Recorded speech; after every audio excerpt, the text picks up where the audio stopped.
Halo, masih bersama di PBSI Menyapa. Assalamualaikum warahmatullahi wabarakatuh. Selamat pagi kawan PBSI FKIP UAD. Sebelumnya, perkenalkan nama saya Widya Eksandra. Sebagai host, saya dari Prodi Pendidikan Bahasa dan Sastra Indonesia Angkatan 2021. Senang sekali dapat berjumpa di podcast PBSI Menyapa. Kali ini mengusung tema yaitu bincang mengenai program pertukaran pelajar tahun 2023. Yang kebetulan kita sudah kedatangan dua narasumber dari UMS atau Universitas Muhammadiyah Surakarta. Ini di sebelah kiri saya ada Kak Viva dan di sebelahnya lagi ada Kak Nisa. Bisa say hello dulu Kakak. Halo. Oke, Masya Allah cantik-cantik banget, cakep-cakep banget ya. Oke, bagaimana kabar Kak Nisa sama Kak Viva pada pagi hari ini? Pada pagi hari ini, alhamdulillah. Oke, sehat ya Kak. Baik, sebelum kita mulai nih podcast bincang-bincang kita untuk pagi hari ini, sebelumnya kita perkenalan dulu. Sebutkan nama lengkap, nama panggilan, lalu Kak Nisa sama Kak Viva nih dari kota mana, prodi apa, dan semester berapa. Dari Kak Viva dulu. Oke, perkenalkan nama saya Viva Rahmadinda, biasa dipanggil Alfa. Saya dari Bekasi, Jawa Barat. Saya mengambil program studi Pendidikan Bahasa dan Sastra Indonesia di UMS dan sekarang sedang menempuh semester 5. Semester 5. Oke, selanjutnya sama Kak Nisa, silakan. Perkenalkan nama saya Anisha Ida Aulia Alfira, bisa dipanggil Nisa. Saya dari Prodi Gerobokan. Saya program studi PBSI UMS semester 5. Semester 5. Berarti di sini kebanyakan mayoritas ini ya semester 5. Ya. Oke, semester 5 ya. Selanjutnya, kalau boleh tahu nih kalian tuh dapat info pertukaran mahasiswa ini dari mana? Mungkin dijawab dulu dari Kak Nisa. Kalau saya itu dari grup angkatan program studi dari Kaprodi. Oh, dari Kak Prodi. Kalau dari Kak Vivanya dari mana nih? Saya juga sama sebenarnya dari grup besar yang di situ Pak Prodi yang nge-share informasi pertamanya, terus juga dari teman-teman juga ngasih tahu ini ada program pertukaran mahasiswa nih ke 4 kampus di luar Solo gitu. Berarti bukan dari IG atau dari Enggak, bukan. Kebetulan dari grup langsung ya, dari berarti dosennya itu perhatian banget ya Kak. Langsung di-share. Iya. Oke, selanjutnya apa yang membuat kakak-kakak ini tertarik untuk mengikuti program pertukaran mahasiswa Merdeka? Mungkin dari Kak Viva dulu. Oke, yang pertama pasti karena emang benefit yang cukup menjanjikan dan juga pengen keluar dari zona nyaman. Oke. Biar bisa nambah pengalaman, nambah relasi juga yang pastinya. Udah itu aja. Iya. Nggak ada lagi yang kayak apa? Karena saya tuh pengen nggak di sini aja. Ya itu pasti. Pengen suasana baru gitu ya. Biar Bercanda ya. Oke, sekarang dari Kak Nisa nih. Kalau dari aku sendiri sih lebih ke sama juga, benefitnya itu lumayan banyak gitu. Mulai dari ilmu baru yang kami dapat di UAD tuh ada beberapa mata kuliah yang berbeda juga. Jadi kita juga dapat ilmu yang baru, teman-temannya dan lingkungannya itu. Lalu budaya-budayanya kan juga berbeda. Oh iya. Bagus lah. Mungkin teman-teman nih banyak kayak pertanyaan, kira-kira tuh mereka dapat benefit kayak pesangon gitu-gitu, itu kira-kira dikasih nggak Kak? Soalnya mungkin teman-teman tuh juga penasaran ya. Kalau benefit itu mungkin nggak usah di-spill nominal tapi di-spill ada nggak gitu. Kalau benefit uang pesangon dan lain-lainnya pasti ada ya. Mungkin biaya hidup aja sama transport. Sama tempat tinggal mungkin ya. Iya. Ya, jadi itu bisa menjadi kita tuh biar semangat mengikuti pertukaran pelajar ini ya. Oke. Selanjutnya nih, kenapa kakak nih tertarik memilih UAD? Padahal di Indonesia ya, itu tuh banyak kampus yang mantap-mantap ya. Kenapa harus memilih di UAD selama 1 semester ini? Ini kita dari Kak siapa dulu nih? Kak Nisa dulu, oke. Kenapa sih di UAD? Jadi dari programnya itu, dari program studi itu ada 4 universitas. Oh iya. Jadi dari ke UMM Malang, terus ke UHAMKA Jakarta, ke Purwokerto dan UAD. Itu kenapa sih ke UAD dari pihak minta izin dulu ke orang tua kan? Oh iya. Pertama gitu tuh emang udah dikode-kode untuk yang deket aja ya, deket dari Solo. Supaya aman ya. Lalu kan ke UAD itu akreditasinya juga bagus. Masya Allah. Ada lagi? Oke, sekarang dari Kak Viva. Nah, kalau dari aku kenapa milih UAD, yang pertama pasti ya itu tadi deket sama Solo, terus juga kebetulan Bapak itu emang orang Sleman juga sih. Orang Sleman. Terus juga lebih ke mata kuliahnya yang ada di UAD sama UMS itu nggak beda jauh, jadi nanti kalau konversi itu lebih gampang juga. Jadi lebih banyak direkognisi ya jadinya. Oke. Nih teman-teman yang kalian pengen cepet lulus nih, ini juga motivasi kalian supaya ngikutin ini. Soalnya kalau direkognisi semakin cepat kita akan lulus. Oke, bener kan? Oke, selanjutnya, selama pertukaran mahasiswa berlangsung, pengalaman apa yang sangat berkesan? Lalu sehingga hal tersebut tuh mampu menjadi motivasi teman-teman yang lain akan mengikuti pertukaran pada batch berikutnya. Kak Viva dulu. Ya, jadi kesannya itu pasti kalau di UAD sendiri tuh apa ya, yang aku rasain itu antara dosen dan mahasiswanya itu dekat gitu. Iya, dekat. Jadi suasana kelasnya itu santai gitu kan, dan alhamdulillahnya teman-teman di sini tuh ramah-ramah banget. Jadi awalnya tuh kayak mikir, aduh nanti dapat teman gak ya kalau ikut pertukaran ini, tapi ternyata teman-temannya ramah kok, walaupun mungkin ada beberapa yang belum bisa langsung akrab, tapi sejauh ini oke aja gitu. Jadi mungkin itu juga bisa jadi salah satu motivasi buat teman-teman yang lain yang mau ikut program ini. Jangan pernah takut, karena pasti bakal, kalau kita enjoy itu pasti bakal berjalan dengan baik. Benar banget. Oke, selanjutnya dari Kak Nisa sendiri nih.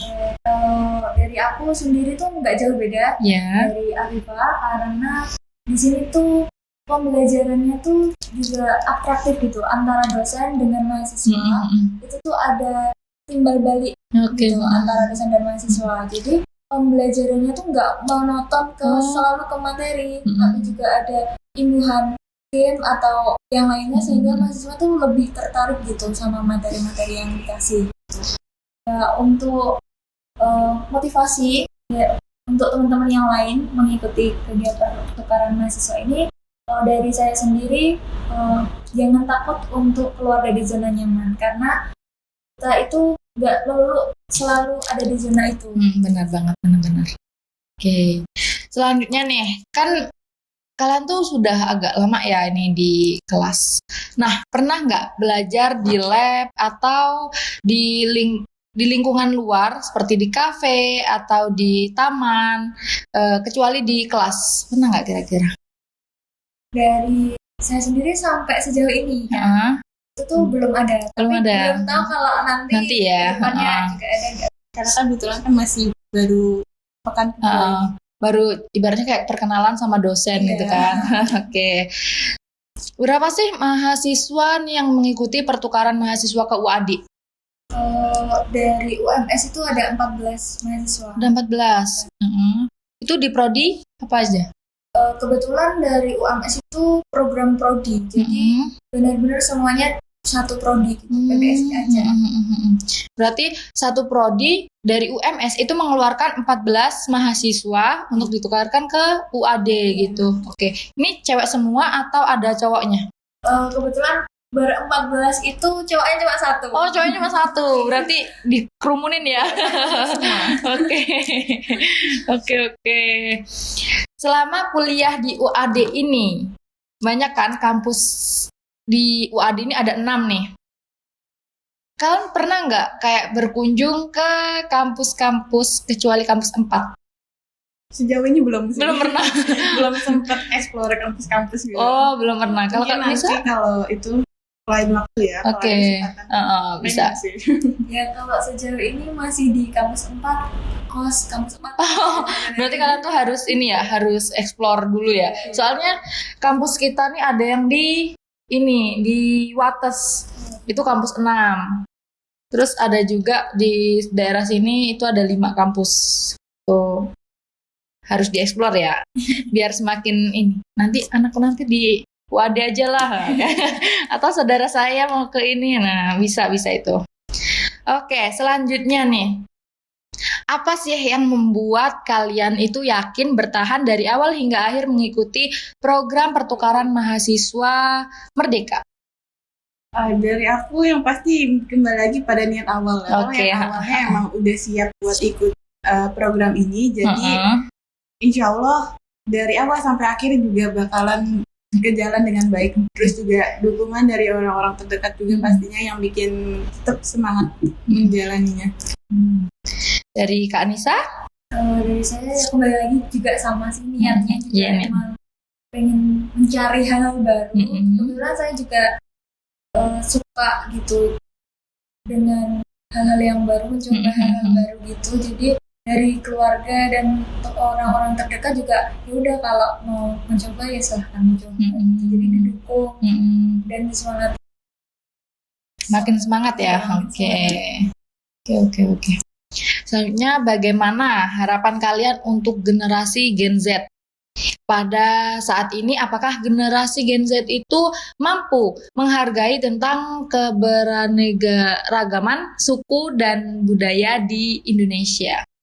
Silakan dari Kak Viva dulu. Harapannya itu mungkin ini sih lebih kayak sekarang tuh kan banyak banget hal-hal yang bisa dipost di sosial media Benar-benar. dan itu juga banyak negatifnya. Oh iya. Jadi banyak yang kita lihat dari sosial media sendiri tuh kadang anak-anak tuh nggak bisa nge-filter. Jadinya kayak ini tentang budaya kita aja suka di-hate gitu loh. Padahal ini budaya kita loh gitu loh. Jadi mungkin mereka masih belum bisa memahami tentang keanekaragaman budaya yang ada di Indonesia itu. Harusnya ya harapannya semoga ya kedepannya banyak hal-hal yang bisa memotivasi mereka, memberitahu mereka bahwa ini loh Indonesia dengan keberagaman suku budaya yang kita miliki dan bisa menghargai ke depannya.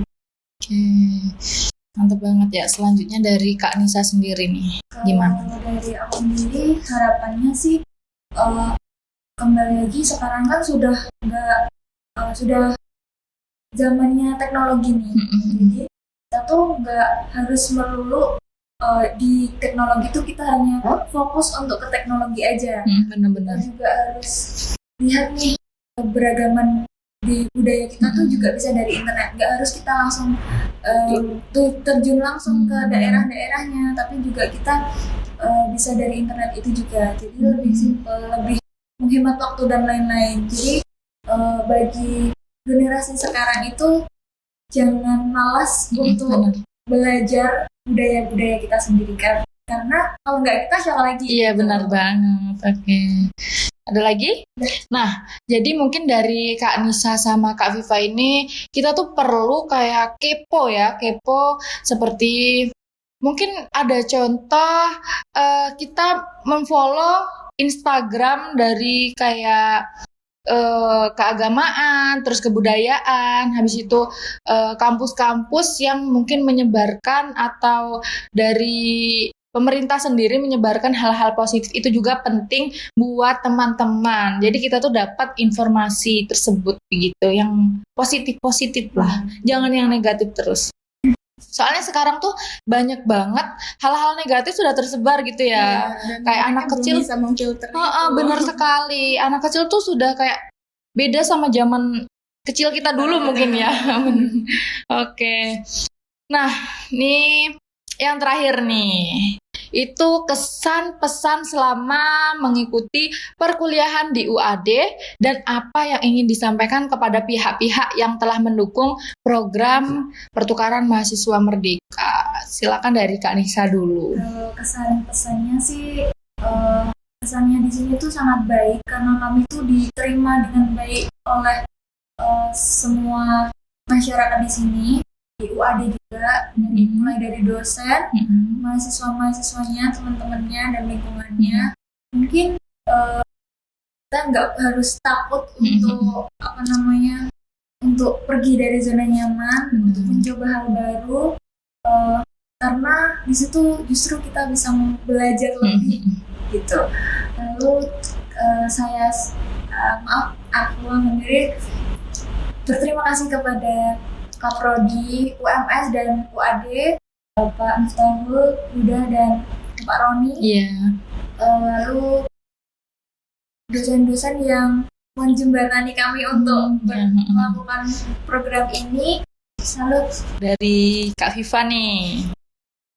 Ya, mungkin sama seperti Nisha gitu ya. Pasti pesan dan pesannya itu sangat amat senang banget karena di sini tuh semuanya sangat menerima dengan baik, welcome semua, orangnya juga ramah-ramah gitu. Dan ya harapannya semoga silaturahminya tetap selalu terjaga. Mungkin nanti program selanjutnya tetap masih bisa di sini gitu. Kalau dukungannya mungkin ya terima kasih buat yang sudah mendukung gitu ya, dari Kaprodi, UMS, UAD juga, terus dosen-dosen yang ada di balik layar semua program ini gitu, dan juga teman-teman pastinya. Oke, itu mungkin kesan pesan dari Kak Viva dengan Kak Nisa, dan juga terima kasih sama Kak Prodi ya mungkin ya dari UMS dengan UAD. Oke, baik kawan-kawan, kita sudah berada di penghujung acara podcast pada hari ini. Jadi dari sini kita dapat mengambil pesannya tadi, pesan kesannya. Jadi kita tuh harus mempunyai rasa penasaran, karena rasa penasaran itu juga penting buat di dunia perkuliahan, karena dengan adanya rasa penasaran kita akan mengulik hal-hal yang belum kita pernah rasakan, seperti mengikuti pertukaran pelajar kali ini gitu.